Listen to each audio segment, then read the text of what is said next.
Bismillah. Assalamualaikum warahmatullahi wabarakatuh. Afwan tadi ketutup Ustaz. Siap. Waalaikumsalam Bismillah. warahmatullahi wabarakatuh. Assalamualaikum warahmatullahi wabarakatuh. Alhamdulillah rabbil alamin.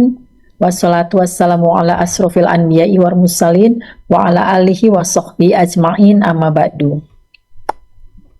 Segala puji bagi Allah Subhanahu wa taala, pencipta dan penguasa langit dan bumi. Tidak ada yang berhak disembah kecuali Allah yang menentukan takdir terhadap yang diciptakannya, memberi sebaik-baik nikmat iman dan Islam, dan kepadanya lah kita akan kembali. Dan semoga salawat dan salam senantiasa tetap tercurah kepada sebaik-baik makhluk yang paling mulia, Rasulullah Muhammad Sallallahu Alaihi Wasallam, dan tersambung pula keberkahan pada istri-istri, keluarganya, para sahabat, serta orang-orang yang mencintainya sampai akhir zaman. Alhamdulillah, kembali kita diberi rezeki oleh Allah Subhanahu wa taala untuk menuntut ilmu bersama kepada Gurunda Ustadz Dr. Syafiq Basalamah Hafizahullah taala. Jazakallahu khair wa barakallahu fiik. Ustadz telah berkenan untuk meluangkan waktu kembali untuk berbagi ilmu pada kami, dan insyaallah Ustadz dan keluarga selalu dalam keadaan sehat dan dalam lindungan Allah Subhanahu wa taala. Dan atas nama Sisa, izinkan saya mengucapkan jazakumullah khair atas kehadiran Ummahat di kajian Zoom. Seperti biasa, mari kita bersihkan hati, meluruskan niat untuk mencatat ilmu yang insya Allah sebentar lagi akan kita dapatkan. Mohon aktifkan chat di Zoom untuk mendapatkan berita, dan silahkan mengirimkan pertanyaan melalui nomor WA yang tercantum di chat room. Dan juga bisa nanti akan raise hand untuk bertanya langsung pada Ustadz. Tafadhol maskura Ustadz untuk memulai kajiannya. Jazakillah khair. Assalamualaikum warahmatullahi wabarakatuh. Alhamdulillah alladzi bi ni'matihi tatimmus salihan. Segala puji bagi Allah Jalla Jalaluh yang karena nikmatnya kebaikan-kebaikan menjadi sempurna. Yang karena rahmatnya niat baik hamba dapat terlaksana. Semua kebaikan yang kita lakukan dan semua cita-cita yang dapat kita wujudkan, sejatinya semua itu karena karunia Allah Azza wa Jalla dan rahmatnya kepada kita. Maka semoga kita dibantu oleh Allah untuk dapat mensyukuri nikmat yang Dia berikan kepada kita. Dan semoga Allah mengampuni dosa-dosa kita yang terkadang kita tergelincir, kemudian tergelincir kembali dan kembali, dan semoga Allah tetap menerima kembalinya kita kepada Allah Azza wa Jalla. Allahumma salli wa sallim ala abdika wa rasulika sayyidina wa maulana Muhammadin wa ala alihi wa ashabihi ajma'in, amma ba'd. Jamaah rahimakumullah, bicara anak yang diinginkan oleh setiap manusia yang telah membina rumah tangga. Apabila sehat akalnya, wajar fitrahnya, maka dia ingin menjadi seorang ayah dan dia ingin menjadi seorang ibu. Dia ingin ada yang melanjutkan perjuangan dan usahanya. Itulah yang namanya khalifah di muka bumi ini, yang akan terus digantikan oleh generasi selanjutnya sampai Allah menetapkan bumi ini hancur dan manusia dibangkitkan kembali. Ahibati fillah, di masa yang penuh dengan fitnah, di era yang begitu mudahnya penyimpangan itu terjadi, teknologi yang ada seharusnya mengantarkan manusia menjadi lebih baik dengan adanya fasilitas yang memudahkan baginya untuk mendapatkan informasi, untuk mendapatkan ilmu, kemudian mengamalkannya. Tidak seperti di masa lalu, di mana informasi sulit untuk didapat. Ilmu pun diraih dengan perjuangan dan memeras keringat. jarak tempuh yang jauh harus dilakukan demi mendapatkan ilmu. Tapi sekarang, Ana di Jember dan teman-teman yang lain berada di berbagai belahan negeri Indonesia. Semua bisa mendengar, semua bisa menyimak. Tapi kenapa kita melihat sepertinya teknologi yang ada, berbagai macam sarana yang memudahkan, membuat sebagian kita hidup dalam penderitaan. Hidup tidak mengikuti aturan. Bahkan di akhir-akhir kemarin ya, kita membaca, mungkin juga mendengar adanya istilah fantasi sedara. Kita juga mendengar adanya kakak beradik yang berzina sampai kemudian hamil, melahirkan anaknya, dan anaknya pun mati. Kita juga melihat adanya anak-anak yang hidup di jalanan, yang kita berpikir kemana sih orang tuanya, yang terkadang sampai larut malam, lewat jam 12, mereka masih nongkrong di pinggir jalan. Bahkan kadangkala sampai hampir subuh, mereka masih ada di sana. Ya, geng-geng motor, tawuran-tawuran anak-anak yang meresahkan masyarakat, itu terjadi di negeri kita. Dengan masyarakat muslim yang adzan dikumandangkan di berbagai masjid-masjid yang ada. Dan mereka mendengar. Tapi kenapa itu terjadi?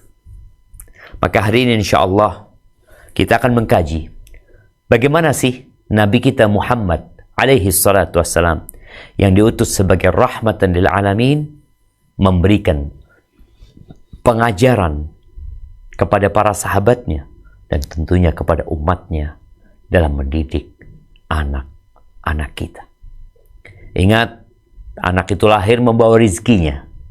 Dia tidak memakan rizki orang tuanya.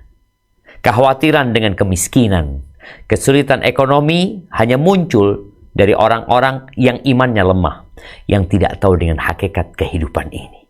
Dia berpikir rizki itu karena kerja, rizki itu karena usaha. Betapa banyak kita ngelihat orang-orang yang kerjanya sedikit, rizkinya banyak. Dan ada orang-orang yang kerjanya keras, capek, lelah, tapi rizkinya sedikit. Karena memang yang memberikan rizki adalah Allah Azza wa Jalla. Dan berapa banyak orang yang uangnya triliunan, mati. Anaknya cuma satu, anaknya cuma dua. Kau punya uang triliunan, rizkimu sudah selesai. Itu jadi rizki anak-anakmu. Bukan orang tua yang mengatur rizki anaknya. Bukan pemerintah yang mengatur rizki rakyatnya. La. Tapi Allah. Innallah wa razzaq dzul quwwatil matin. Jamaah rahimakumullah. Bicara mendidik anak.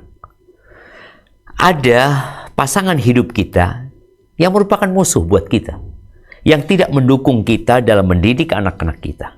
Dan ada anak-anak yang musuh buat orang tuanya, karena mereka tidak nurut, tidak taat. Mungkin juga mereka dapat menyeret orang tuanya menuju kepada kemaksiatan.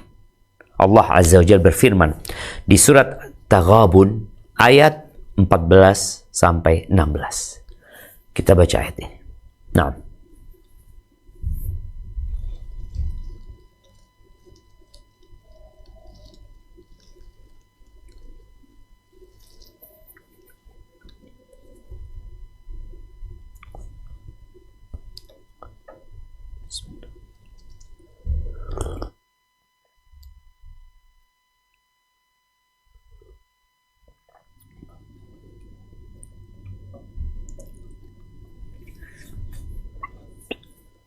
أعوذ بالله من الشيطان الرجيم بسم الله الرحمن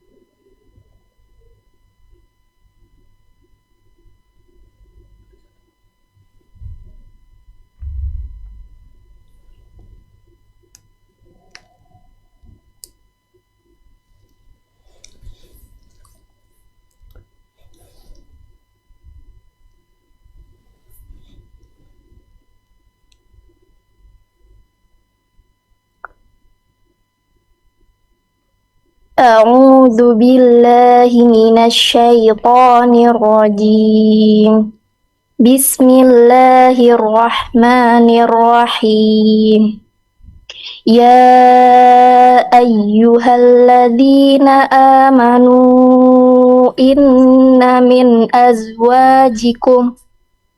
من أزواجكم وأولادكم عدوا لكم فاحذروهم وإن تعفوا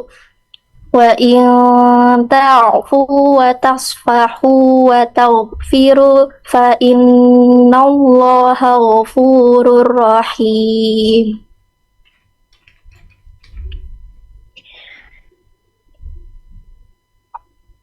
إنما أموالكم وأولادكم فتنة والله عنده أجر عظيم.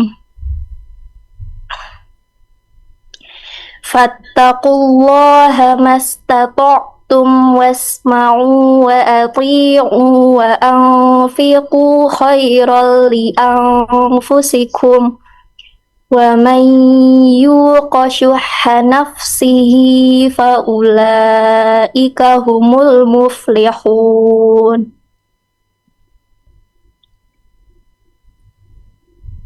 Hai orang-orang yang beriman, sesungguhnya di antara istri-istrimu dan anak-anakmu ada yang menjadi musuh bagimu. Maka berhati-hatilah kamu terhadap mereka.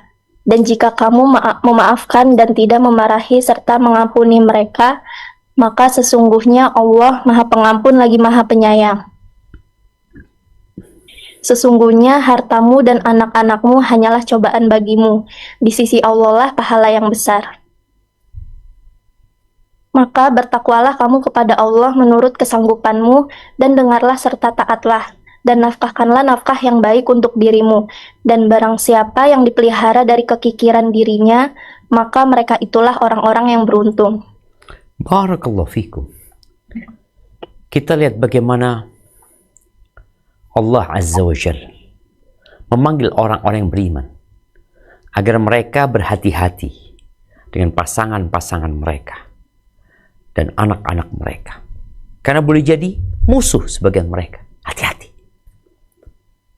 Tapi apa yang harus dilakukan?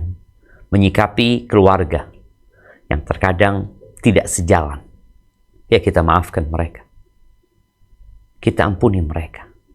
Kita sabar menghadapi mereka. Tidak harus semuanya diberi sanksi dan hukuman.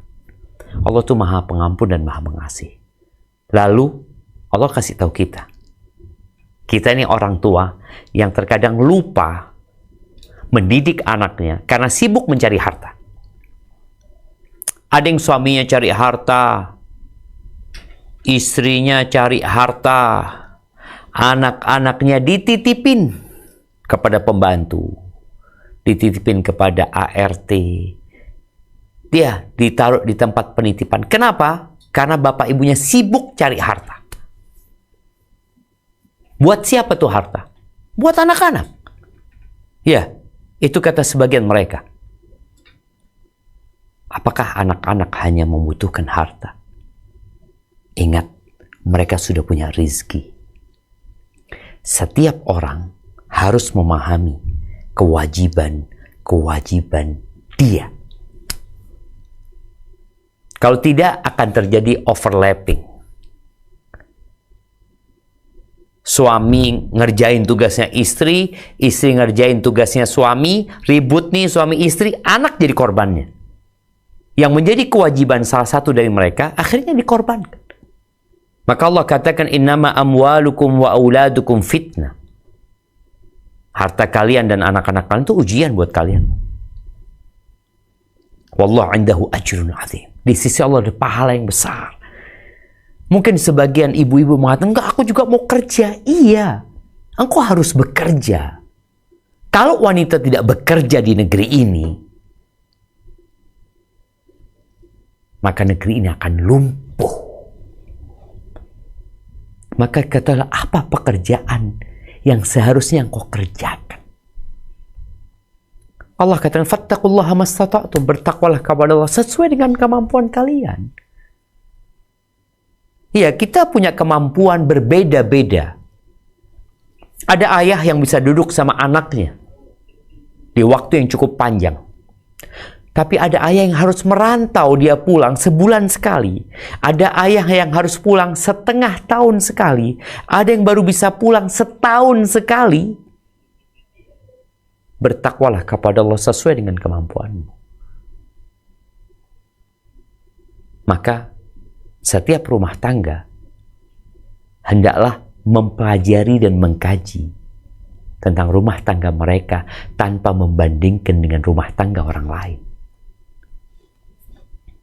Ketahuilah apa kewajibanmu sebagai seorang ayah. Kita mau meneladani Rasul SAW. Apa tugasmu sebagai seorang ibu? Ahibati fillah. Yang pertama, kalau kita ingin meneladani Nabi SAW, maka ajarkan Al-Quran kepada anak-anak kita. Quran. Menurut data dari Depak atau dari lembaga lain yang berkaitan dengan Al-Quranul Azim, hampir 70%, 6, berapa, penduduk Indonesia itu nggak bisa baca Quran. Padahal Quran ini rahmat. Quran ini syifa. Quran ini yang menenangkan hati. Ketika seorang tidak bisa membaca Al-Quran, karena orang tua sibuk mengajarkan kepada anaknya berbagai macam ilmu dunia, yang dengannya akan mendapatkan harta, mungkin akan menjadi pejabat negara. Kalau ternyata nih nggak bisa baca Quran, maka ketahuilah bahwa dia kehilangan arah. Inna hadzal Qur'an yahdi lillati hiya aqwam. Ini Quran memberikan petunjuk kepada jalan yang paling lurus. Nabi SAW mengatakan, khairukum man ta'allama al-Qur'ana wa 'allamahu, rawahul Bukhari. Yang terbaik di antara kalian, yang terbaik. Jadi kalau bicara ilmu yang paling baik yang dipelajari, guru yang paling baik yang mengajarkan, maka Al-Quran. Maka tolong orang tua ajarkan Al-Quran kepada anaknya. Kalau engkau nggak bisa, pilihkan sekolah yang baik buat anakmu yang mengajarkan Al-Quran. Mungkin privat, mungkin diantarkan ke masjid. Kalau orang tuanya nggak bisa, ya engkau carikan orang yang bisa. Dan pesan anak, tolong pengajar Al-Quran ini dimuliakan. Dikasih mukafaah yang sesuai. Jangan guru matematika, engkau kasih 1 juta. Guru Quran engkau kasih 300.000. Yang terbaik adalah yang mengkaji Al-Quran dan mengajarkannya. Tapi kita lebih mementingkan kehidupan dunia. Kita berpikir matematika bisa menghasilkan uang. Al-Quran apa? Wallah, Al-Quran memberikan kepada kita kebahagiaan dunia dan akhirat. Muliakan guru Al-Quran. Yang kau seharusnya jadi gurunya. Dan buat orang-orang yang punya rumah Quran, yang punya sekolah, tolong berkaitan dengan Quran, yang merupakan pesan Nabi SAW yang terbaik adalah yang belajar Al-Quran dan mengajarkannya, diperhatikan, dihargai, dihormati, diagungkan. Itu yang pertama. Yang kedua, menanamkan akidah yang benar di dalam diri anak-anak kita. Kita tahu surat Luqman ayat 13. Apa kata Allah Azza wa Jalla? Nah,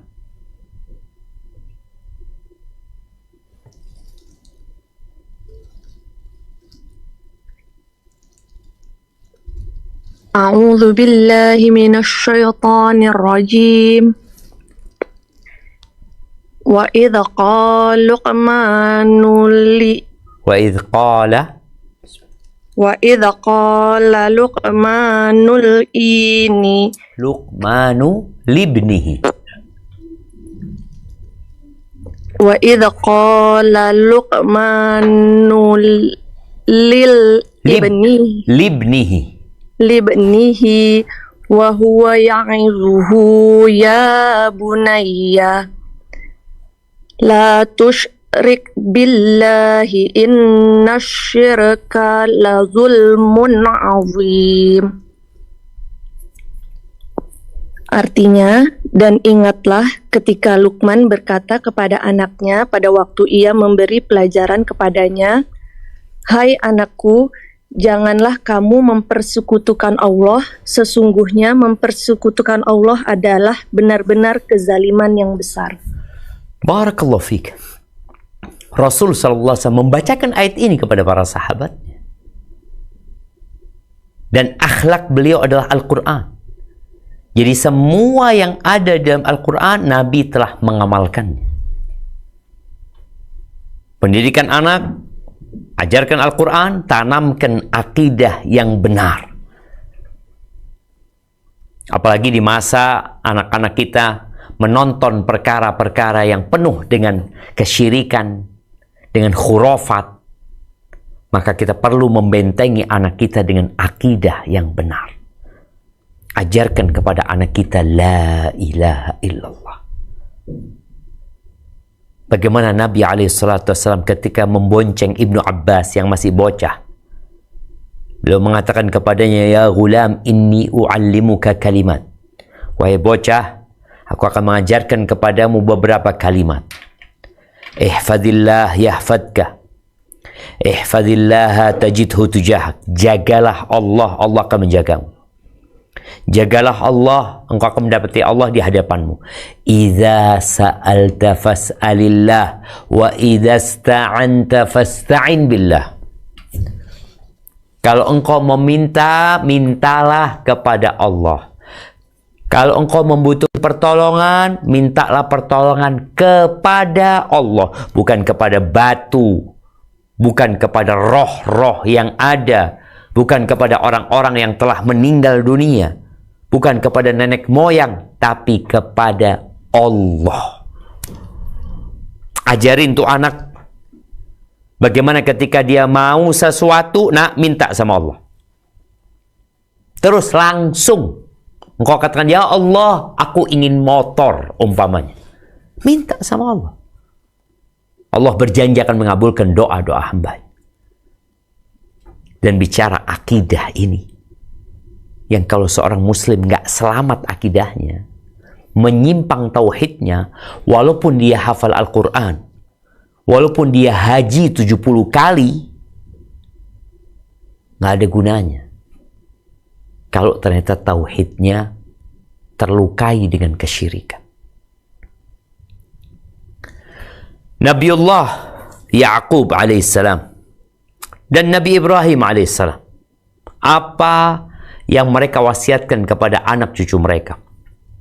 Allah berfirman di surat Al-Baqarah ayat 131, 133. Nah, silahkan dibaca.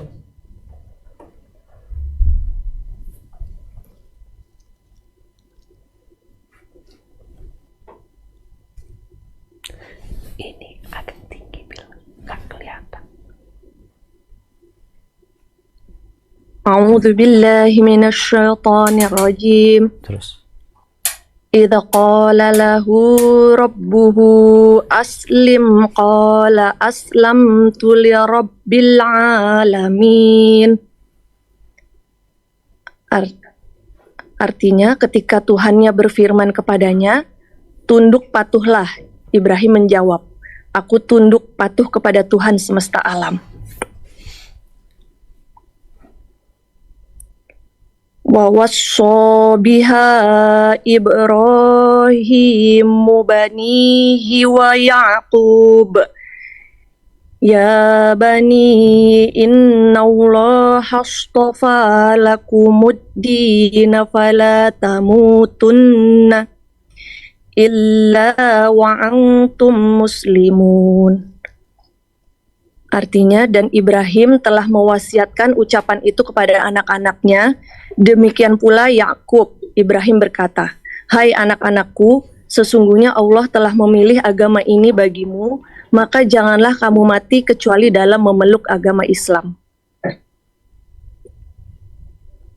Am kuntum syuhada'a idh hadara Ya'qubal maut idh qala li banihi ma ta'buduna min ba'di qalu na'budu ilahaka wa ilaha abaika Ibrahim wa Ismail wa Ishaq ilaha wahidaw wa nahnu lahu muslimun. Artinya, adakah kamu hadir ketika Yakub kedatangan tanda-tanda maut ketika ia berkata kepada anak-anaknya, "Apa yang kamu sembah sepeninggalku?" Mereka menjawab, "Kami akan menyembah Tuhanmu dan Tuhan nenek moyangmu, Ibrahim, Ismail, dan Ishak, yaitu Tuhan yang Maha Esa, dan kami hanya tunduk patuh kepadanya." Barakallahu fikum. Kita lihat ya bagaimana Nabi Ibrahim menanamkan akidah agar dia dan anak-anaknya tetap di atas tauhid. Sampai tatkala Nabi Yakub sudah tua renta, bahkan ajal datang menjemputnya di Mesir sana, maka dikumpulkan anak-anaknya. Orang tua ini tanya, tidak berbicara tentang rumah yang ada di perumahan fulan atau pabrik yang ada di jalan fulan. Yang ditanya, ma ta'buduna min ba'di, siapa yang akan kalian sembah setelah aku meninggal dunia? Ini tanggung jawab orang tua menyelamatkan akidah anaknya. Sebelum kau meninggalkan dunia, pastikan anak-anakmu faham dengan tauhid. Bukan faham bagaimana mencari uang, menjadi orang kaya, menjadi orang sukses. Wallah, thumma wallah, anak yang sukses dunia, tapi ternyata dia tidak menjalankan agama, maka itu adalah sebuah kerugian dan kebangkrutan buat orang tuanya. Ahibati fillah, ketika anak itu punya iman yang kokoh, akidah yang kuat, maka sebesar apapun fitnah yang akan menghadangnya, dia akan hadapi. Dia punya Tuhan. Dia yakin dengan rukun Islam yang 5, rukun iman yang 6. Dia yakin. Sebesar apapun musibah yang menimpa dia, dia beriman dengan takdir Allah SWT. Yang ketiga adalah mengajarkan kepada anak untuk mendirikan salat. Salat.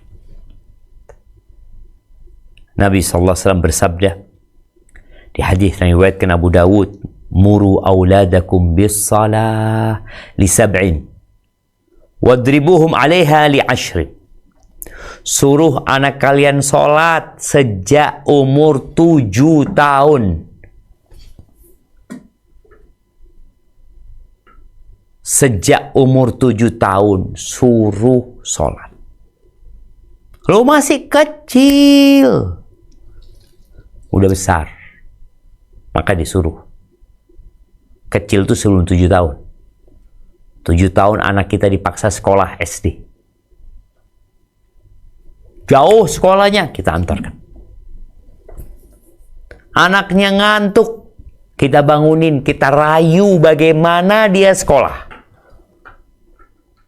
Maka sholat harus lebih dipentingkan daripada sekolah. Kalau dikasih dua pilihan, sekolah atau sholat, sholat dulu. Nggak sekolah, nggak apa-apa. Yang penting sholat. Kenapa? Sholat itu mencegah dari perbuatan keji dan mungkar. Yang pertama dihisap pada hari kiamat itu sholatnya. Kalau sholatnya benar, yang lain insya Allah benar. Tapi kalau sholatnya berantakan, orang tua nggak peduli sama anaknya untuk sholatnya, maka kesian anak-anak masa depannya. Pukul dia setelah umur 10 tahun nggak mau sholat, dipukul. Jadi ada proses 3 tahun orang tua merayu, mengajak, memberikan hadiah. Bagaimana anak-anak itu jadi mau melakukan ketaatan. 3 tahun. Cukup lama. Maka orang tua perlu bersabar menyuruh anaknya sholat. Wa amur ahlaka bis salah wastabir 'alaiha. La nas'aluka rizqa, nahnu narzuquk wal 'aqibatu littaqwa.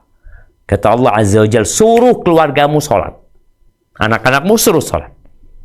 Dan bersabar ekstra dalam menyuruh mereka sholat. Kami nggak minta rizki dari kalian, kata Allah. Kami akan kasih rizki kepada kalian. Dan kesudahan yang baik itu buat orang-orang yang bertakwa kepada Allah Azza wa Jalla. Kemudian bicara sholat ini, kita tahu ada sholat yang maksimal, ada yang minimal. Anak-anak nih, ya yang penting dia sholat. Kadangkala pakaiannya ya mungkin nggak ganti karena dia habis main layangan ya, kemudian dengar azan. Kadang-kala orang tua, oh enggak, harus mandi dulu, ganti baju dulu. Jangan. Akhirnya anak itu merasa bahwa sholat itu beban. Tapi kok ternyata dia bisa sholat dengan pakaian mainnya, yang penting pakaiannya suci, dan dia bersuci, selesai. Kenapa kita harus kasih beban sama dia sehingga dia terbebani dengan sholat? Karena untuk sholat itu ada proses panjang yang harus dia lewatin. Dia harus mandi, dia harus ganti baju, kemudian dia sholat, lalu nanti dia nggak bisa main lagi karena udah ganti baju, udah bersih. Ingat, sholat itu harus suci, nggak harus bersih. Boleh jadi pakaiannya ada lumpurnya. Dan lumpur tanah itu tidak najis. Boleh sholat? Boleh.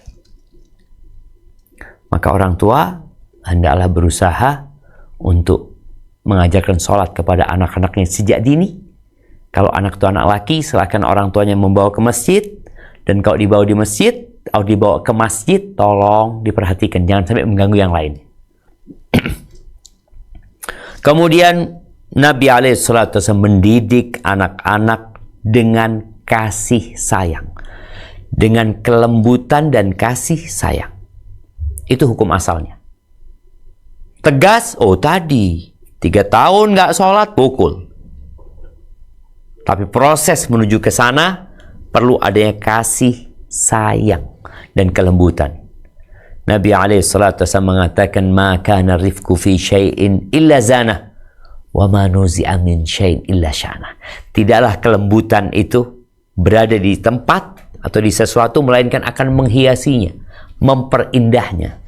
Dan tidak dicabut dari sesuatu melainkan akan jadi buruk ketika hilang kasih sayang itu. Man la yarham la yurham. Kata Nabi SAW, barang siapa yang tidak mengasihi, maka dia tidak akan dikasihi. Idza aradallah bi ahli baitin khairan anzala alaihimur rifq. Kalau Allah ingin kebaikan buat satu rumah tangga, maka Allah akan turunkan kelembutan di rumah tangga itu. Nggak teriak-teriak bapaknya mendidik anaknya. Ibunya juga tidak teriak-teriak yang mengganggu tetangganya, apalagi anaknya. Di hadis Abu Hurairah radhiyallahu taala anhu, dia mengatakan, qabbalan nabiyyu sallallahu alaihi wasallam Al-Hasan ibn Ali. Nabi alaihi salatu wassalam mencium Hasan, putranya Ali, cucunya Nabi SAW. Dicium oleh Nabi alaihi salatu wassalam, dan di situ ada Al-Aqra ibn Habis At-Tamimi sedang duduk. Lalu apa kata Aqra? Inna li ashratan minal walad ma qabbaltu minhum ahadan. Kita disuruh mencontoh Nabi alaihissalatu wasallam. Ini Aqra merasa yang dia lihat dari perbuatan Nabi alaihissalatu wasallam kok kurang pas dalam pandangan dia. Dia mengatakan, aku punya 10 anak, satu pun nggak ada yang aku cium. Fanadhara ilaihi Rasulullah sallallahu alaihi wasallam thumma qala man la yarham la yurham. Maka Nabi alaihi salatu wasallam memandang kepada Al-Aqra bin Habis sambil mengatakan, barang siapa yang tidak mengasihi, dia tidak akan dikasihi. Maka tolong didik anak-anak dengan rahmat, dengan kelembutan, dengan kasih sayang, dan hindarin kekerasan.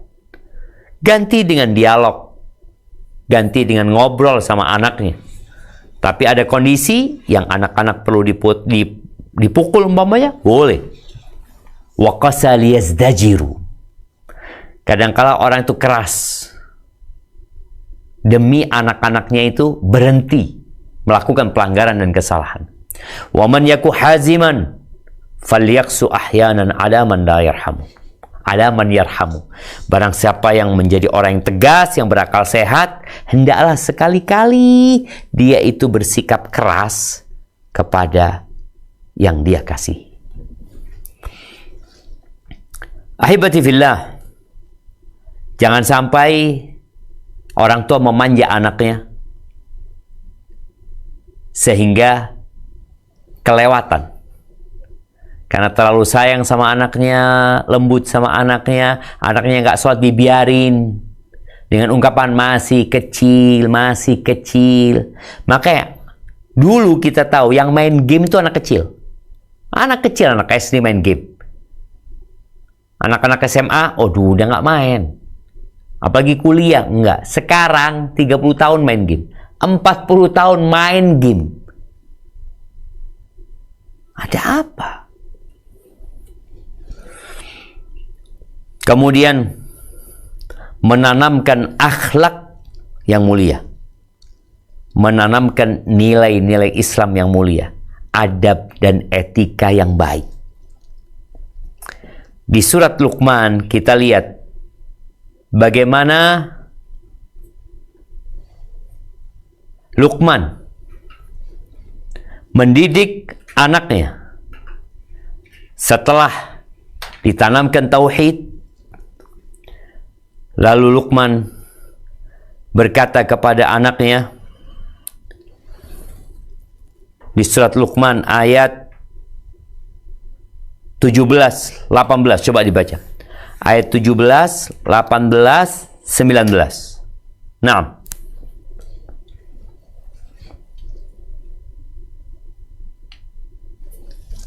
A'udzu billahi minasy syaithanir rajim. Ya bunayya aqimis sholata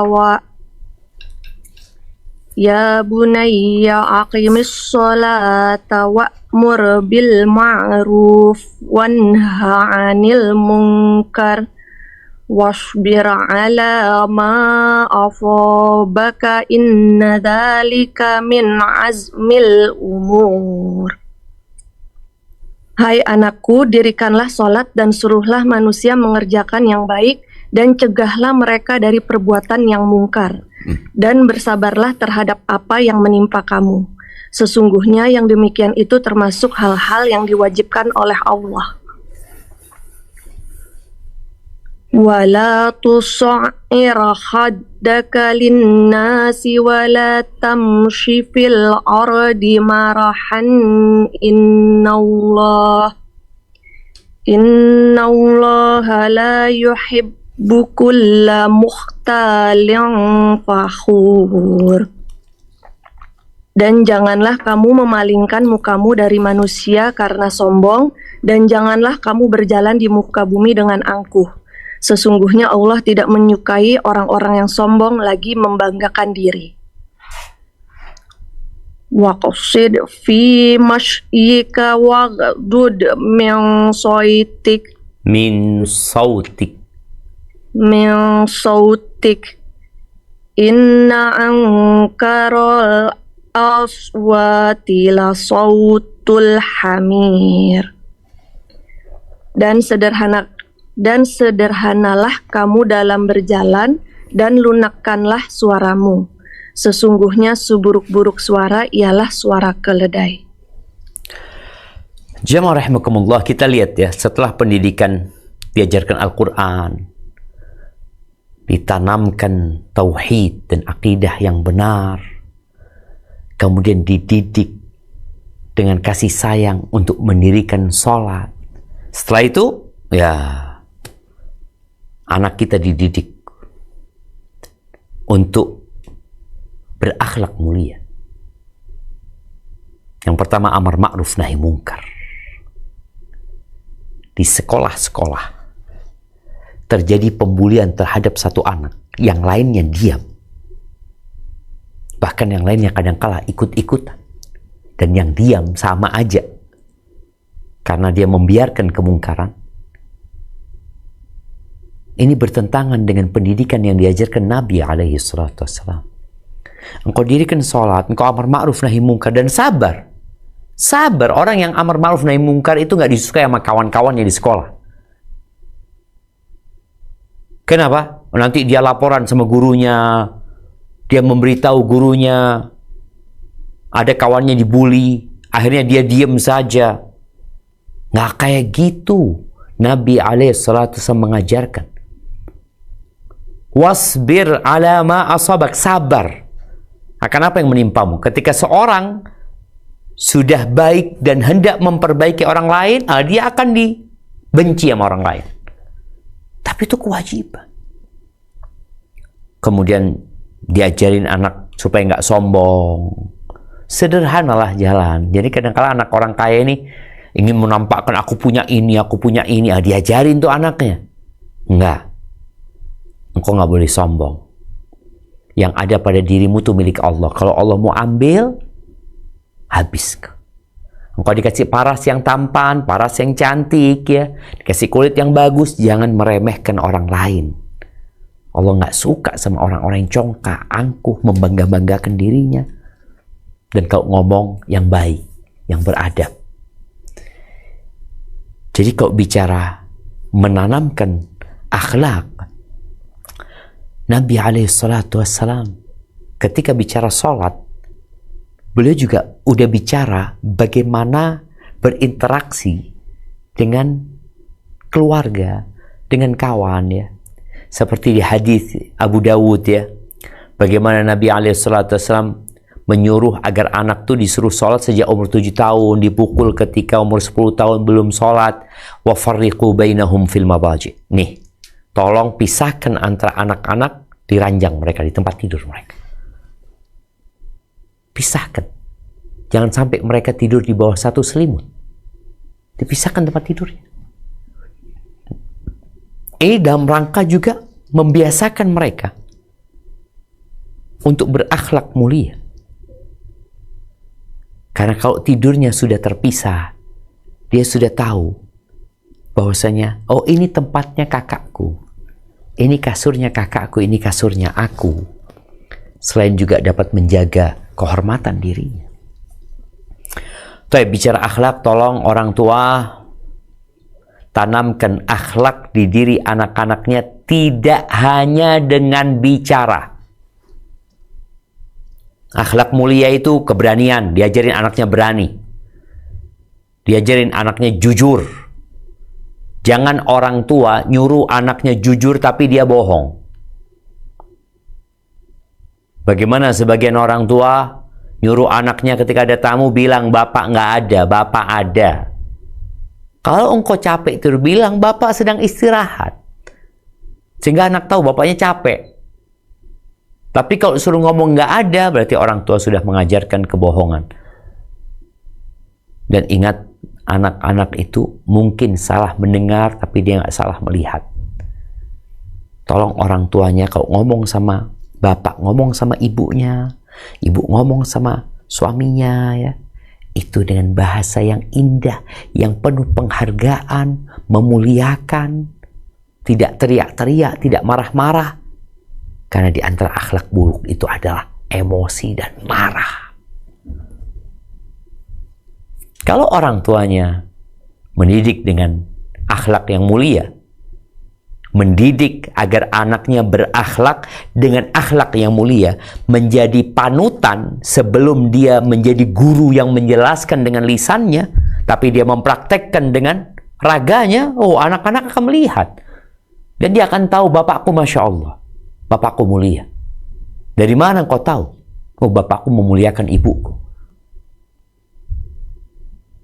Dan orang tua, ya, jangan sampai anakmu trauma. Ada anak yang trauma tidak mau menikah karena dia melihat bapaknya mendolimin ibunya. KDRT di rumah, hindarin ya. Nabi lembut sama istri-istrinya. Piring pecah pun beliau tetap lembut, alaihi salatu wassalam. Baik, kemudian pengajaran. Ini termasuk pondasi untuk membangun kepribadian anak dan menumbuhkan kemampuan-kemampuan dia. Maka dalam agama kita, menuntut ilmu itu kewajiban, bukan sunnah. Talabul ilmi faridatun ala kulli muslim. Menuntut ilmu kewajiban buat setiap muslim. Maka orang tua harus mengajarkan kepada anaknya nilai-nilai Islam. Dia harus belajar. Dia beragama bukan ikut-ikutan. Karena kita alhamdulillah kita lahir di keluarga muslim, orang tua kita muslim, sehingga kita mengamalkan agama banyak hanya ikut-ikutan. Oh enggak, kau harus ajarkan. Diajarin tuh anak. Maka nanti disekolahkan agar dia belajar agama, diberi pondasi yang kuat tentang agamanya. Dan kalau bicara ilmu, maka al-ilmu qabla al-qawli wal amal. Berilmu terlebih dahulu sebelum berkata dan beramal. Kemudian orang tua hendaklah adil terhadap anak-anaknya. Karena Nabi SAW pernah didatangin oleh seorang sahabat yang dia minta kepada Nabi untuk menjadi saksi SAW. Ini bapak mau ngasih anaknya hadiah, budak. Ini hadis Nu'man bin Bashir. Bashir mau kasih Nu'man. Ibunya nggak setuju. Karena ibunya berpikir, loh, kalau engkau kasih dia, yang lainnya nggak dikasih, nanti anak-anak akan saling iri, dengki. Dianggap orang tuanya juga pilih kasih. Tapi sang ibu, ya wanita tadi harus pintar-pintar ngasih tahu suaminya. Sang istri tidak menolak, tapi mengatakan kepada suaminya, kalau engkau mau ngasih dia bang, aku ingin Nabi yang jadi saksi alaihi salatu wassalam. Berangkat kepada Nabi SAW. Maka Nabi alaihi salatu wassalam bertanya, apakah semua anakmu engkau kasih? Enggak ya Rasulullah. Apakah engkau ingin semuanya berbakti kepadamu? Ingin ya Rasulullah. Jangan kau lakukan itu. Aku nggak mau jadi saksi atas kezaliman. Dan Nabi SAW mengatakan, ittaqullaha wa'dilu baina auladikum. Bertakwalah kepada Allah dan berlaku adillah terhadap anak-anak kalian. Orang tua yang ngasih rumah buat anaknya. Dia punya anak, umpamanya 4. Nih anak yang paling tua udah menikah, kemudian kasih hadiah rumah. Engkau harus sampaikan kepada anakmu, nak, kalau nanti bapak belum sempat ngasih kepada adik-adikmu, rumahmu ini masuk warisan. Nah, anak kedua dikasih rumah, tinggal 2 anak. Kasih nasihat. Nah, kalau bapak meninggal dunia dan adik-adikmu belum dikasih rumah, maka rumahmu jatuh warisan. Jadi sang kakak ini dididik, oh gitu, berarti bagaimana ayah ngasih rumah buat adik juga. Bagaimana buat adik juga. Jadi ditumbuhkan dalam keluarga itu cinta dan kasih sayang. Karena kalau sudah ada pilih kasih, maka engkau menjerumuskan anak-anak kepada masalah pemutusan silaturahim. Ada sang kakak merasa, oh enggak, ini ayah kasih aku rumah, bukan warisan ini. Warisan itu sudah ayah meninggal, kalian memang enggak dapat rumah, belum rezeki kalian. Enggak, orang tua kalau mau hibah sama anaknya harus adil, harus sama. Walaupun tadi pemberiannya mungkin enggak langsung, karena anaknya masih kecil. Tapi orang tua ingin, ayah ingin semua anak-anak ayah kasih rumah nantinya seperti itu. Maka tolong berlaku adil. Kemudian berdoa kebaikan buat anak. Nabi SAW di hadis riwayat Muslim mengatakan, la tad'u ala anfusikum wala ala auladikum. Kalian jangan mendoakan keburukan buat diri kalian dan jangan pula buat anak-anak kalian. Orang tua kadang-kala marah, sakit hati sama anaknya. Mungkin anaknya kurang berbakti. Jangan mendoakan keburukan. Doanya orang tua itu mustajab. Apalagi didolimin sama anaknya. Maka tolong jangan doakan keburukan. Kata Nabi SAW, doakan kebaikan. Rabbana hablana min azwajina wa dhurriyatina qurrata a'yun waj'alna lil muttaqina imama. Doakan kebaikan buat anak-anak kita. Jangan mendoakan keburukan. Kenapa? Engkau cinta sama mereka. Engkau ingin mereka ada. Engkau ingin mereka baik. Kenapa kau doakan keburukan? Kemudian ajarkan kepada anak-anak itu tanggung jawab. Kita mengalami sebuah kemunduran. Kalau dulu anak SMP sudah bekerja, sudah dapat menghasilkan uang, sudah bisa menggantikan tugas orang tuanya. Sekarang sampai SMA kita katakan nih anak masih kecil. Nih anak masih kecil. Nggak dikasih tanggung jawab sama orang tuanya. Makanya umur pernikahan itu semakin mundur. Sekarang 19 tahun, sebelumnya 17 tahun kalau nggak salah perempuannya. Sekarang jadi 19 tahun. Mungkin nanti jadi 21 tahun, mungkin nanti jadi 31 tahun. Kenapa? Karena anak-anaknya nggak dewasa-dewasa. Oh, masih kecil. Ingat, anak itu kalau sudah balik, dia dewasa. Dia sudah bisa nikah. Dan ketika nikah, dia sudah bisa punya anak. Tapi karena mereka tidak dididik dengan pendidikan yang benar, tidak diajarin tanggung jawab, maka anak-anak nggak bisa apa-apa. Anak-anak kecil, tuh, anak-anak perempuan, ajarin boneka. Main boneka, gendong anak, merawat anaknya, masak-masakan, jual-jualan dia sama temennya, kemudian dia masak, dia menjamu tamu. Ajarkan kepada anak-anak. Dulu anak-anaknya para sahabat, dia bermain seperti itu.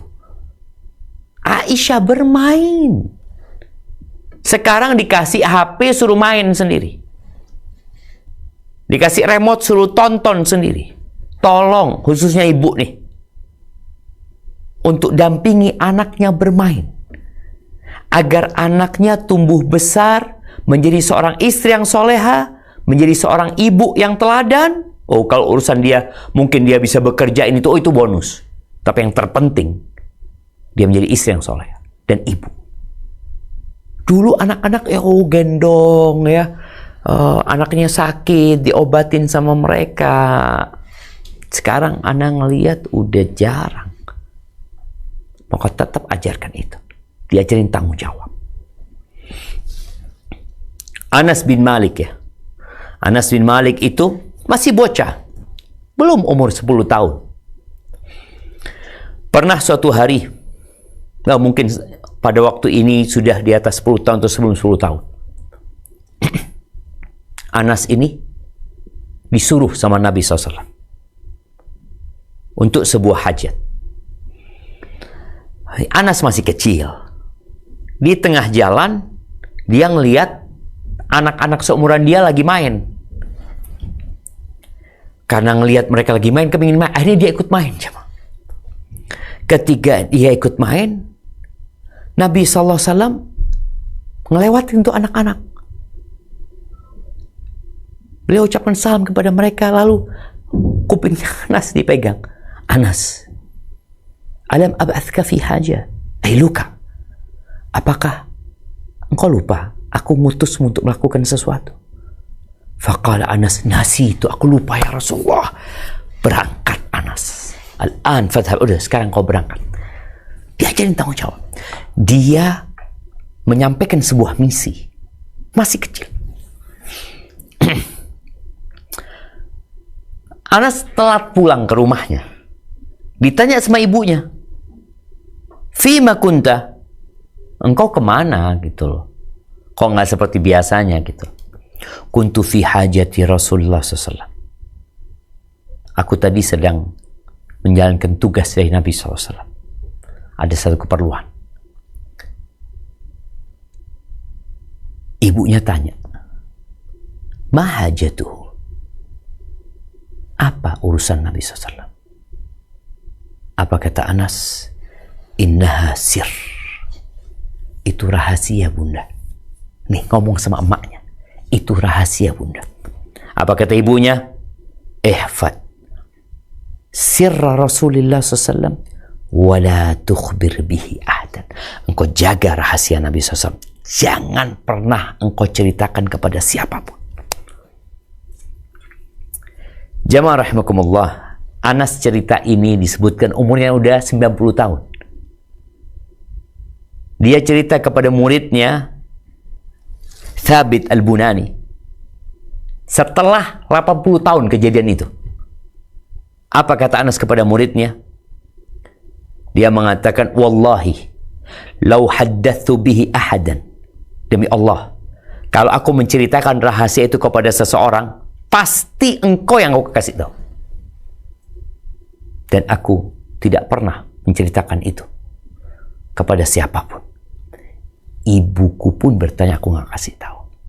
Jadi jemaah, orang tua harus mengajarin anaknya mengemban tanggung jawab.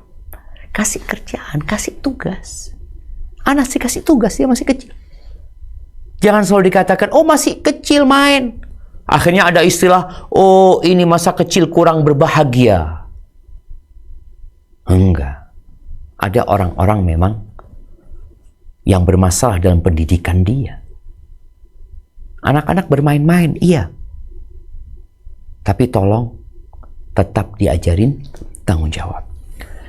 Kemudian perlu memberikan motivasi kepada anak-anak kita, memberikan reward kepada mereka, memberikan pujian ya kepada anak-anak agar mereka semangat. Jadi orang tua itu harus berusaha untuk menyemangati anaknya, memberikan sanjungan. Ketika anaknya berbuat satu hal yang baik, ucapkan jazakallah khair, syukron, bikin dia seneng. Hargain perbuatan dia, hargain usaha dia, dan jangan membandingkan dia dengan anak siapapun. Jangan. Jadi orang yang sudah membandingkan anaknya dengan anaknya yang lainnya, atau dengan anak tetangganya, anak kawannya, berarti dia telah menanamkan hasad dan iri di diri anak. Jangan, itu anakmu, ya seperti itu dia. Kau punya tanggung jawab, ya udah. Jangan katakan, oh fulan enggak. Anakmu fulan. Ya sudah, anakmu itu. Kemudian, ya perlu membentengi anak-anak kita ya. Dengan berbagai macam hal. Sekarang anak-anak kan, kalau lihat HP ada yang buat anak-anak aja ya. Bukan dulu ya, dari dulu maksudnya. Anak-anak itu nggak boleh masuk ke kamar orang tuanya. Kecuali izin. Khususnya di 3 waktu. Allah Azza wa Jalla menyebutkannya sebelum sholat subuh, kemudian di waktu zuhur, habis zuhur, kemudian habis isya. Karena takut dia memandang sesuatu yang tidak harusnya dia pandang. Selain itu ya mungkin orang tuanya pakai baju lengkap, aman gitu loh. Tapi tolong bentengi anak kita, jangan sampai anak-anak itu melihat sesuatu yang tidak seharusnya dia lihat. Hadza wallahu a'lam bissawab. Itu yang dapat Ana sampaikan, kurang lebihnya mohon maaf. Mungkin kita masuk ke sesi tanya jawab. Barakallahu fikum.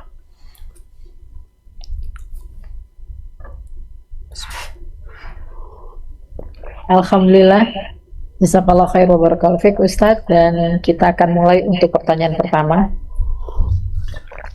Nah, ada. Tafadhali.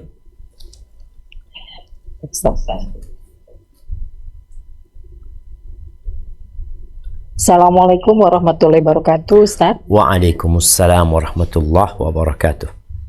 Ustadz, bagaimana saya bersikap kepada anak saya usia 9 tahun yang kalau sholat pengennya buru-buru, dan anak yang satu umur 5 tahun sholatnya malah bercanda. Terkadang saya suka terbawa emosi jadi marah. Bagaimana sikap saya menasehatinya agar lebih baik? Ini mungkin juga ada pertanyaan serupa seperti ini, Ustadz. Jadi kalau baca sebenarnya hafalannya bagus, tapi kalau sholat itu terburu-buru. Jadi bagaimana mengajarkan anak untuk mulai meningkatkan kualitas sholatnya, Ustadz? Masya Allah, barakallahu fiik. Naam, ahibati fillah. Ya itulah anak-anak. Makanya kenapa Allah Azza wa Jalla mengatakan wastabir 'alaiha wa'mur ahlaka bis salati wastabir 'alaiha. Ajarkan kepada keluargamu salat dan bersabarlah. Plus, bukan sabar. Sabar plus. Karena tadi anak-anak kadangkala kalau waktu subuh, waktu asar sulit dibangunin. Kemudian sholatnya terburu-buru. Anak ingat ya, ketika anak kecil ya, anak ingat. Kita waktu itu suka main layangan ya. Dipanggil sama ibu, sholat Syafiq, kita sholatlah kita. Jadi kita nggak sholat. Sarung itu kan rapi gitu. Kita cuma gini-giniin, kita kemudian pergi. Subhanallah. Ibu anak kayaknya merasa putranya ini nggak sholat. Dilihat sama ibu dari kamar sebelah. Ketahuan kalau anak nggak sholat. Ya itu anak-anak. Maka orang tua harus nungguin. Ketika dia sholatnya di masjid, alhamdulillah. Ketika sholatnya di rumah, ditungguin anak itu. Iya, kadangkala perlu katakan, nak baca nak dengan suara keras. Ibu kepingin dengar. Engkau kan punya hafalan banyak ya. Aduh, suaramu bagus. Ibu seneng banget mau dengar ibu. Jadi dia baca dengan suara keras gitu ya. Kemudian ini ketika anak-anak itu masih kecil. Apalagi tadi yang umur 5 tahun ya. Umur 5 tahun tuh ya masih diajak, namanya main-main nggak ada masalah, belum disuruh, dia belum paham. Tapi ada anak yang sudah mulai paham. Ajarkan kepada dia mulai nilai sholat itu. Nah, engkau kalau cepat-cepat, anggap engkau cuma dapat 5.000. Kalau engkau lambat, bagus sholatmu, engkau dapat 1 juta gitu loh. Orang kan berpikir, Masya Allah, siapa yang nggak ingin 1 juta gitu loh. Dan engkau cuma sebentar ya. Terus yang sabar, cuma ibu-ibu ini, bapak-bapak juga harus sabar. Terus prosesnya 3 tahun. Bayangin tuh anak nggak dipukul 3 tahun. Disuruh, dirayu, terus sampai 3 tahun, artinya 7 sampai umur 10 tahun, baru setelah itu dipukul gitu. Udah tegas nih. Nggak boleh dibiarin sudah. Kalau sudah nyampe waktunya. Tapi sebelum nyampe waktunya, tolong sabar. Diajarin terus, dan subhanallah, memang sholat ini butuh pembiasaan. Allah bisa karena biasa. Jadi orang kalau sudah biasa sholat, sulit dia akan meninggalkannya. Tapi kalau dia nggak biasa sholat, ya kita lihat ada orang-orang yang meninggalkan sholat tanpa ada beban di dirinya. Sambil didoakan. Doakan. Apa doanya Nabi Ibrahim? Rabbi ja'alni muqimas salah. Wa min dzurriyyati. Rabbana wa taqabbal du'a. Ya Allah, jadikan aku orang yang mendirikan sholat dan anak-anak keturunanku. Kabulkan doa kami ya Allah. Minta aja. Ini jadi termasuk membentengi anak itu dengan doa ya. Memohon kepada Allah agar anak-anak kita jadi anak-anak soleh-soleha ya, dijauhkan dari kesyirikan, seperti doa Nabi Ibrahim, wajnubni wa bani an na'budal asnam, hindarkan aku dan anak keturunanku dari menyembah berhala-berhala dan jadikan kami orang-orang yang mendirikan sholat. Hadza wallahu a'lam bissawab. Na'am. Jazakallahu khair Ustaz. Pertanyaan berikutnya Ustaz. Assalamualaikum warahmatullahi wabarakatuh. Pak Ustaz, saya izin bertanya. Saya single mother dan mempunyai satu anak perempuan yang saat ini berumur 3 tahun 7 bulan. Tapi dari umur anak saya 2 tahun 9 bulan, mantan suami saya sudah meninggalkan rumah dan belum bertemu lagi dengan anaknya dikarenakan ayahnya katanya terlalu sibuk. Singkat cerita, selesai persidangan cerai saya dengan suami, alhamdulillah hak asuh anak jatuh kepada saya Pak Ustadz. Tapi suami pada saat di pengadilan meminta jatah setiap sebulan 2 kali untuk bertemu dengan anak saya. Saya tidak melarang dan memperbolehkannya karena saya tahu peran sebagai seorang ayah penting dalam tumbuh kembang anak. Tapi pada saat di pengadilan kemarin saya membolehkan bertemu anak perempuan saya, tapi saya sebagai ibu harus ikut karena saya takut melihat kasus yang subhanallah mengerikan. Saya sangat tegas untuk ikut karena saya tahu masa lalu beliau, maksudnya suaminya Ustadz, kurang baik, dan ditambah ibunya beliau atau ibu mertua saya pernah bilang pada saya untuk tidak memandikan anak saya ketika anak saya masih bayi. Saya tidak tahu kenapa ibu mertua saya setakut itu sampai pernah berpesan seperti itu ke saya. Saya mau tanya Ustadz, bagaimana hukum Islamnya? Apakah saya sebagai mantan istri boleh ikut jalan bersama mantan suami dan anak saya? Saya hanya berusaha ikhtiar untuk menjaga anak perempuan saya. Mohon nasihatnya Ustadz. Barakallahu fiik. Naam, ahibati fillah. Ketika seorang bercerai, ingat ya, fa imsakun bima'ruf au tasrihum biihsan. Kalau mau dilanjutkan rumah tangga, lanjutkan dengan baik, bukan dengan dendam, bukan dengan keinginan memberikan bahaya kepada pasangan. Tapi kalau harus pisah, ya pisah baik-baik, ihsan bi ihsan. Tadi bagaimana dengan pertanyaan yang diajukan? Kalau pertanyaannya, apakah boleh sang istri, mantan istri ikut keluar ketika sang suami mau ketemu sama anaknya, jalan sama anaknya? Yang tidak diperbolehkan itu adalah berkhalwat. Jadi kalau mereka berduaan saja sama anak yang masih kecil itu masih disebut khalwat. Karena anaknya masih belum bisa jadi mahram atau belum bisa menjadi orang ketiga. Karena dia masih kecil. Maka jangan melakukan itu. Tapi kalau suaminya pergi umpamanya, dan anak nggak ngerti apakah memang harus sekhawatir itu ya terhadap anaknya. Mungkin ibunya lebih tahu. Tapi kalau memang kau khawatir dengan kekhawatiran yang beralasan, maka boleh engkau keluar, tapi ingat nggak boleh berkhalwat dengan mantan suami, nggak boleh berduaan. Mamanya ketika dia datang ke rumah, dia di ruang tamu, ya udah anaknya suruh bawa ke ruang tamu, tapi dia tidak berduaan sama mantan suaminya. Kalau mau harus ada orang lain. Mamanya dia sama kakaknya, dia sama siapa.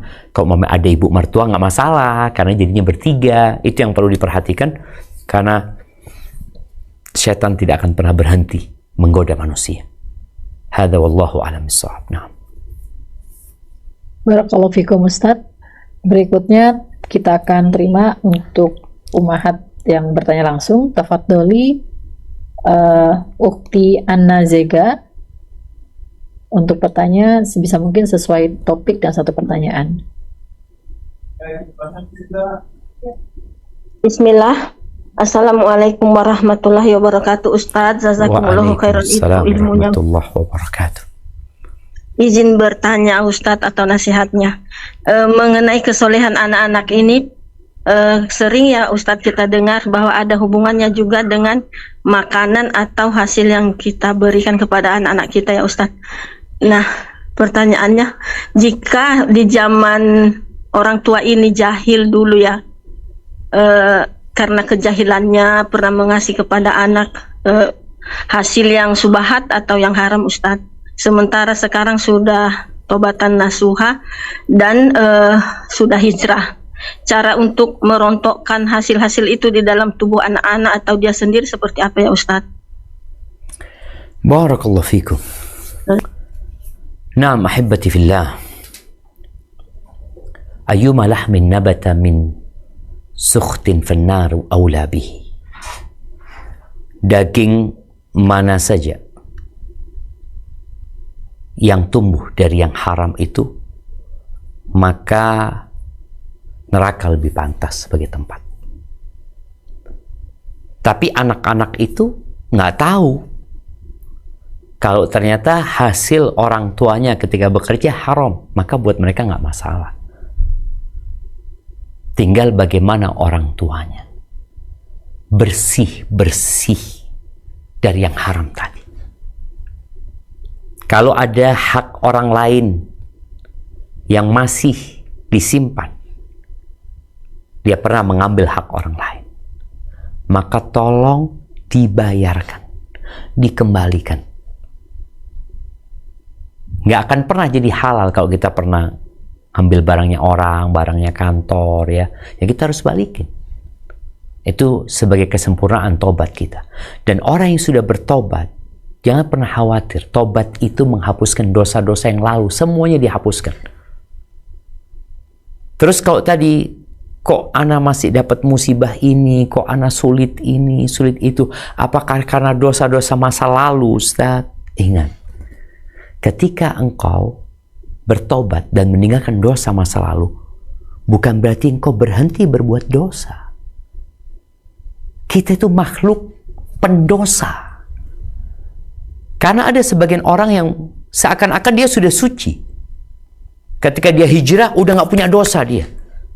Rasulullah Sallallahu Alaihi Wasallam, beliau mengatakan kepada para sahabatnya, Ayuhan nas, tubu ilallah wastaghfiruh. Hai umat manusia, bertobatlah kalian, beristighfarlah kalian, memohon ampun kepada Allah. Aku dalam sehari itu lebih 70 kali istighfar, mohon ampun kepada Allah SWT. Dan Abu Bakar Siddiq ketika minta doa, dikasih doa, Allahumma inni zalamtu nafsi zulman katsira. Ya Allah, sesungguhnya aku menzalimi diriku dengan kezaliman yang banyak. Jadi jangan terpaku dengan masa lalu yang dia beranggapan, kami sudah bertobat sebenarnya Ustaz, kami sudah meninggalkan, iya, semoga sudah selesai. Terus kenapa kok masih kami punya masalah, kami musibah? Nggak akan berhenti kau berbuat dosa. Maka boleh jadi merasa aman dari berbuat dosa. Oh kayaknya aku orang yang sudah bersih, aku sudah meninggalkan semuanya. Boleh jadi di situ ada ghurur, ada ujub di dalam dirimu. Maka tolong teruslah beristighfar, teruslah mohon ampun kepada Allah Azza wa Jalla, berlepas dari semua hal yang haram yang mungkin masih ada di tempatmu, di rumahmu, yang milik orang lain, yang harus dikembalikan kepada mereka. Terus engkau berusaha untuk memperbaiki diri dan memperbaiki anak-anakmu, tambah ibadahmu, tambah. Seperti sebagian salafus saleh, kalau nggak salah Sa'id bin Musayyib mengatakan kepada anaknya, la azidanna fi salati, aku akan jaga salatku agar Allah menjagamu. Menambah salatnya agar Allah menjaga anaknya. Seperti cerita di surat Al-Kahfi, bagaimana tuh anak yang sudah ditinggal mati orang tuanya, tetap Allah jaga. Kenapa? Karena bapaknya dua anak itu orang soleh.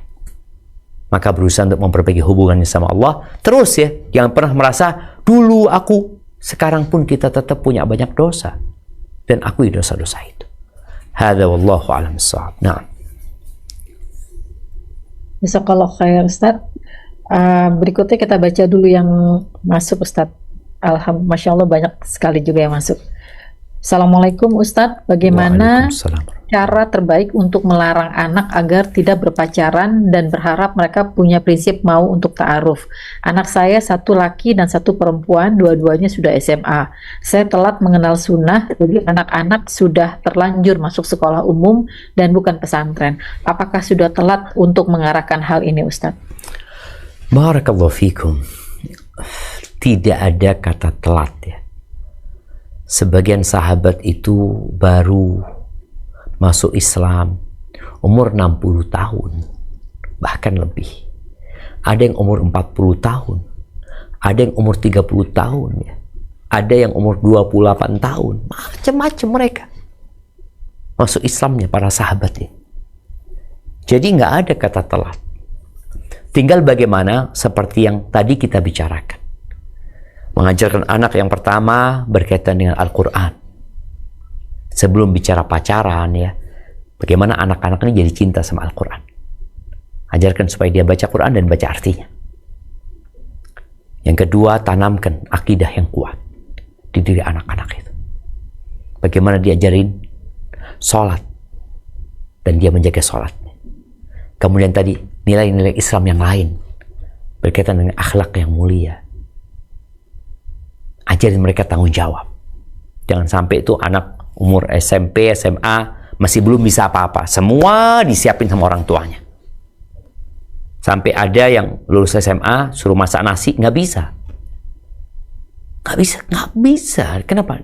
Padahal masak nasi sekarang itu ya tinggal masukin rice cooker, kita udah diajarin satu jari kasih air masak seperti itu. Tapi ini anak enggak. Jadi orang tua tidak mengajarkan tanggung jawab kepada anaknya. Disitulah kemudian orang tua akan bisa menyampaikan kepada anak, kalau engkau sudah siap untuk menikah, kau kasih tahu ibu. Engkau harus punya kesiapan untuk itu.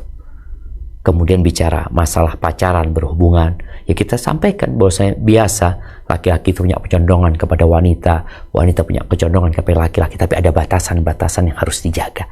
Ajarkan batasan-batasannya. Sehingga dia tahu mana yang boleh dan mana yang tidak boleh. Sambil terus didoakan anak-anak kita, didoakan anak-anak kita. Hadza wallahu a'lam bissawab. Jazakallahu khair Ustaz. Berikutnya tafadholi untuk Ukti Nining. Afwan, mohon satu pertanyaan sesuai topik.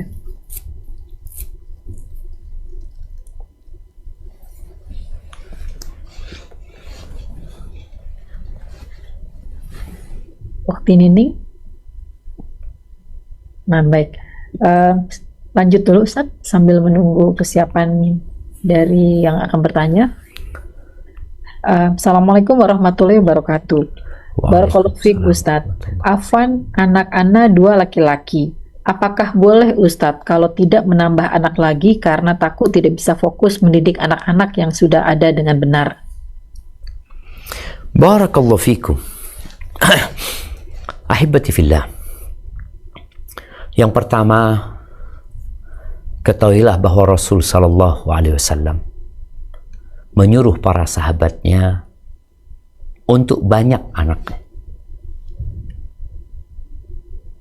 Berkaitan dengan pendidikan anak, ketahuilah yang dibutuhkan adalah bagaimana kita meminta pertolongan kepada Allah Azza wa Jalla. Karena boleh jadi orang itu anaknya 1 nggak benar, dan anaknya 7 semua benar. Jadi masalahnya adalah bagaimana kita mendekatkan diri kepada Allah Azza wa Jalla, berbaik sangka sama Allah Subhanahu wa Ta'ala, sehingga berkaitan dengan pendidikan anak itu Allah bantu kita. Tapi kalau kita bersandar kepada diri kita sendiri, anak kalau 2 mampu, anak kalau 2 mampu, anak, wallah tanpa pertolongan Allah nggak akan mampu, 1 nggak mampu. Maka nasihat anak, engkau didik anakmu dengan baik. Setelah sampai waktu yang kau sudah punya waktu untuk tambah anakmu. Boleh jadi nih anak udah masuk sekolah ya, nanti yang ini sudah SD, yang ini mungkin sudah masuk TK, orang tuanya nggak ngapa-ngapain sudah. Nambah lagi anak untuk dididik lagi. Dan bertakwalah kepada Allah sesuai dengan kemampuanmu. Kemudian selalu berbaik sangka sama Allah. Dan jangan bersandar kepada diri sendiri. Saya nggak mampu. 1 nggak mampu kalau Allah nggak kasih kemampuannya. Jadi seperti itu. Kalau alasannya karena berkaitan dengan kesehatan dia, ya lain lagi. Karena memang orang tahulah dengan kondisi dia. Tapi kalau kekhawatiran mendidik anak itu, banyak alasan itu digunakan orang karena dia nggak mau punya anak lagi. Padahal nanti suatu saat anaknya di pesantren, anaknya berangkat kemana, dia nggak ngapa-ngapain. Nggak ada yang dia didik sudah. Anaknya udah lepas. Hadza wallahu a'lam bissawab. Nah. Jazakallahu khairan, barakallahu fiik Ustaz. Berikutnya ada beberapa pertanyaan serupa Ustaz terkait pertanyaan bagaimana caranya untuk menghilangkan satu rasa bersalah karena sering berteriak-teriak kepada anak pada saat dimarahi. Apakah setelah itu selalu merasa bersalah, dan apakah baiknya minta maaf kepada anaknya karena anak tersebut juga sebenarnya melakukan kesalahan. Apa yang harus dilakukan agar ibu bisa lebih sabar Ustadz terhadap anak-anaknya? Barakallahu fiik. Nah, jamaah rahimakumullah, banyak ibu yang merasa anaknya super aktif, anaknya nggak nurut, ini itu ya. Padahal anaknya juga merasa, ya Allah, aku kok dapat ibu kayak gini ya. Dia juga capek menghadapi ibunya. Ibunya juga capek menghadapi anaknya. Karena memang Allah jadikan ujian, Allah jadikan hidup ini ujian. Ibu diuji sama anaknya, anak diuji sama orang tuanya. Maka ketika orang tua biasa teriak-teriak, marah-marah sama anaknya, ya silakan kau minta maaf dan dirubah. Sekarang jangan teriak-teriak lagi. Ketika harus ngasih tahu anak, pegang anaknya, tangannya, bawa ke kamar ya. Kasih tahu, nak, jangan kau lakukan itu lagi, nggak boleh. Kasih tahu penyebabnya kenapa nggak boleh, ini dan itu. Anaknya mungkin ngulangin lagi, bawa lagi, sampaikan cintanya orang tua kepada anak ya. Dan jangan bandingkan anakmu dengan anak orang lagi. Anakmu yaitu anakmu. Ya seperti itu, dia punya karakter yang berbeda dengan anak orang. Jadi semoga dengan cara seperti itu, ya anak memahami bahwa orang tuanya sudah berubah. Dan dia juga akan berubah insya Allah. Tapi kalau orang tua nggak merubah karakternya, sikapnya kepada anak, dengan alasan anak berbuat salah. Iya, anak berbuat salah. Engkau harus bisa meredam emosimu. Ketika anak itu berbuat salah, bagaimana engkau memperbaikinya dengan cinta dan kasih sayang. Teriak-teriak adalah alat orang yang lemah. Senjata orang yang lemah itu teriak-teriak. Semuanya jadi dengar. Padahal urusanmu cuma sama dia. Kenapa orang lain harus dengar? Bukankah kalau engkau di kamar, dia akan mendengar? Dan kalau ngasih tahu anak, jangan jauh.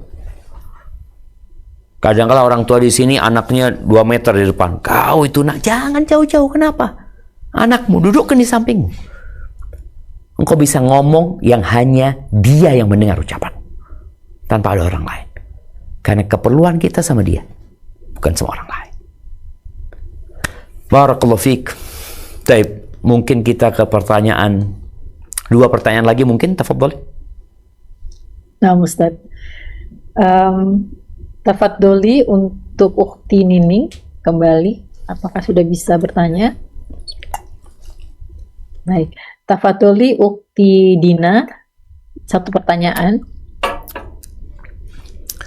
Ya, Assalamualaikum warahmatullahi wabarakatuh, Ustaz. Waalaikumsalam warahmatullahi wabarakatuh. Afan, Ustadz izin bertanya, bagaimana, kebetulan saya single parent gitu karena kodullah ayahnya anak-anak sudah meninggal waktu COVID kemarin gitu. Bagaimana menanamkan anak kami gitu agar tetap berkhidmat kepada orang tua walaupun ayahandanya telah nggak tiada gitu. Agar selain yang tadi Ustadz sebutkan, menanamkan tauhid dan lain sebagainya gitu, agar bisa menjadi jariah untuk ayahnya nanti. Nuhun Ustadz. Anaknya berapa? Nah, barakallahu fiik. 2 Ustadz. 2 perempuan semua. Semua yang paling gede? Kelas 6 dan kelas 4. Siap. Barakallahu fiik jamaah, berkaitan dengan anak perempuan ya khususnya. Ada fadilah tersendiri ya mendidik anak perempuan ini. Gak seperti mendidik anak laki. Yang mendidik anak perempuan 2, 3 ya, itu anak-anak akan menjadi benteng orang tuanya dari api neraka.